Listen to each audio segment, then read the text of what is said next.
Hey, hello guys, today I'm going to show you how to actually lower your ping in Roblox. Now I'm going to show you different methods, so stick till the end so you don't miss any important steps. Now the first step that we want to take is open up a random Roblox experience, head to the top left corner to open up the settings right here, scroll down till you find the performance stats and turn these on, because here we have the ping, as you can see. Now you can monitor your ping to check if any of these changes will help for you.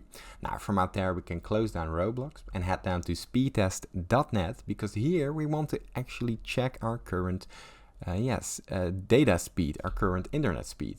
Now make sure that the ping isn't higher than 100 ping, because this can interfere with your data giving through to Roblox.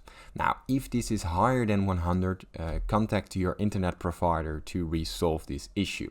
Now let's say the current situation isn't your fault and it's on the Roblox servers. So go down to status.roblox.com to actually check if anything is out of date or isn't operational. Once we've checked this, we can close down this window, hop onto the Windows tab and go down to the settings. Now here we're opening up the system settings to check the network and internet tab and make sure that the VPN you are using, if you're using a VPN, is turned off, because this can also give way higher ping and therefore cause trouble with your internet. Now let's say this isn't the case as well, then we're going to use a different DNS server to connect to the internet. Now I'm using the one of Google. So what you want to do, you want to go to network and internet,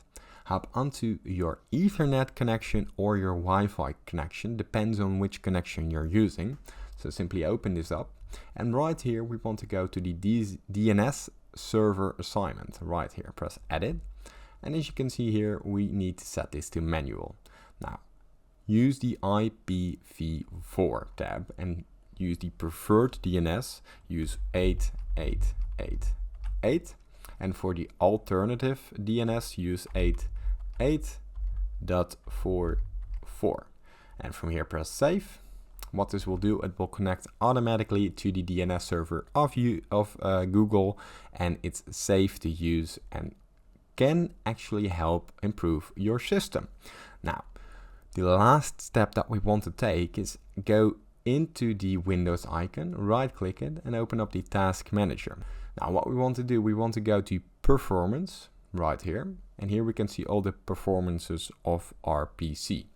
Now we want to go to the top right corner to the three dots, open them up and go to the resource manager. Now here we have all the resources currently going on to check which one is taking up all the data on our computer. So what you want to do, you want to go to the network tab right here. Now let's say there's a process running in the background which you're not using. Simply right click it and press end process. And this will end the process completely, and therefore doesn't take up that much internet when closing. Now if you've taken all these steps, make sure to actually restart your computer to make sure that all these settings are set correctly. Now from there you'll probably have a lower ping, and if this tutorial was helpful, please consider subscribing to my YouTube channel. This helps me out a lot, and thank you for watching.